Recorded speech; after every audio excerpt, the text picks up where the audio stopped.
So we added poisons that have onset time, so they take a while to take effect, so you can poison the king and get out of dodge before his guards murder you. And we also had ones that had frequencies like a day, so it would slowly murder you, which really is fun. So, also, back here in the back part of the book, you'll find the character sheet and the handy-dandy appendix. In addition to that, appendices.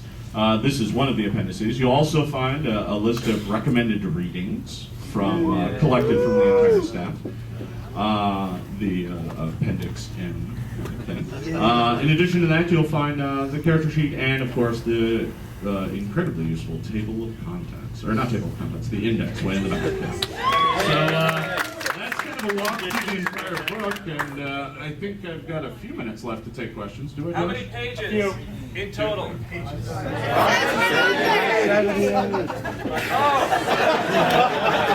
book is 578 pages long.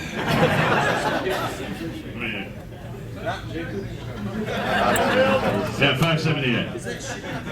All right, so I've got a few minutes to take questions. I'll just point around the room, and I'll try to answer them as best I can. I still want to keep some things a secret for the upcoming previews and whatnot, but I'll see what I can do. Right down here in front. Yep. How come craft wand, staff, and rod were not combined into craft magic stick? Well, so the big thing is that they all have radically different pricing formulas. And while I could have put them all into one unified stick feat, first of all, I probably would have ended up calling it craft magic stick.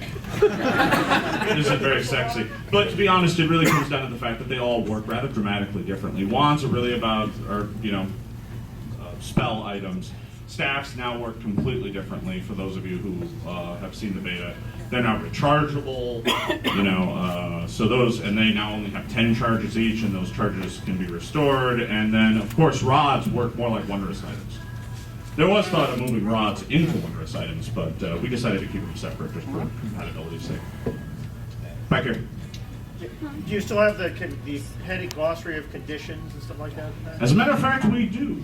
In the back of the book, it's just right before the appendix, there is the glossary of conditions. As a matter of fact, it's part of the appendix, it's right before the index. So yeah, there's a glossary of conditions back there. Things like nauseated and broken and all that kind of stuff is all back in there. Let's go over here. Did you fix the idiocy that is level adjustment? That's for the monster book. And I'm not quite ready to talk about the monster book yet, but yes. When are the next big hardbound books coming out? I'm going to save that for Eric Mona to answer here in just a bit. Let's go down here. Just about all of it. The only thing that is not open game content are the deities and any other specific Paizo trademarks, which I don't think there's too many. Yeah, proper names, things like that. The standard. It's all in the front of the book, but it's a very small portion of the book. Almost everything is open content. Back there? Are there any new wondrous items? There are a few. Yeah, there's a few new wondrous items, but not too many. And generally speaking, those were put in to replace other items. So things like all of the physical ability score boosting items were all combined into belts. All of the mental ability score boosting items were combined into headbands and things like that. So yeah, those were all kind of combined and simplified a bit. But generally speaking, no, there aren't too many brand new magic items. Some of that will be waiting for later books. Over here. Other than the deities, is there any Galarian specific things that were added in?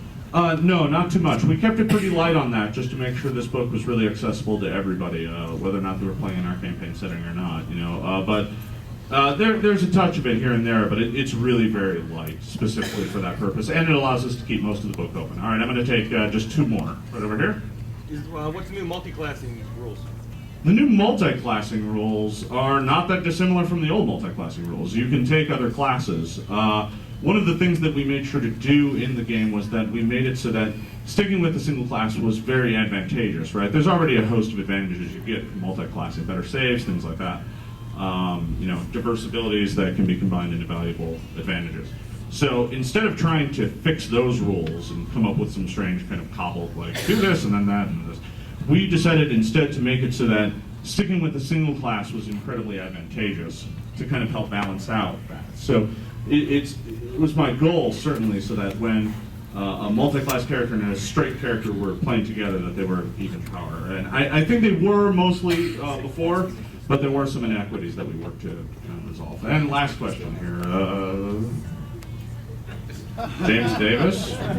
You're not my last I was question. hoping you might say a word about Sarah Robinson, who did such a wonderful job. Me playing the too. book. You know, that's actually quite true. Actually, before I close this off, I really want to thank a lot of folks at Paizo. Sarah Robinson did an absolutely, positively fantastic job laying this book out. It is a gorgeous book from cover to cover. And I really can't say enough about the work she put on this, slowly driving herself completely insane, putting up with my crazed decisions and everybody else coming to her going, hey, can we get this fixed? Eventually we had to narrow it down to just one person, because otherwise there would be a line forming in front of her desk. But yeah, she did a fantastic job. As a matter of fact, let's get a round of applause.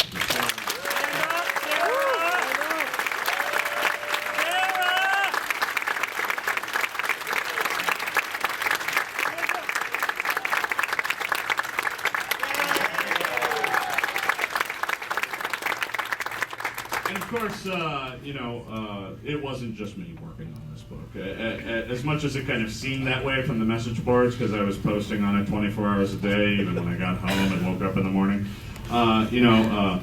James Jacobs, Wes Schneider, James Sutter, Chris Carey, not Sean Reynolds. He doesn't help much with anything. And Eric Bona, and really everyone at Paizo, from Lisa and Vic and Jeff, everybody took a look at this book and gave feedback and comments, and I would get scribbled little notes on my desk like once a week from a various staff member going, I found this in the book, could you take a look at it? So it's really been a group creative process, and I'd really like to thank all of them. Of course, once again, I'd like to thank all of you, and that about takes up all of my time. Thank you very much.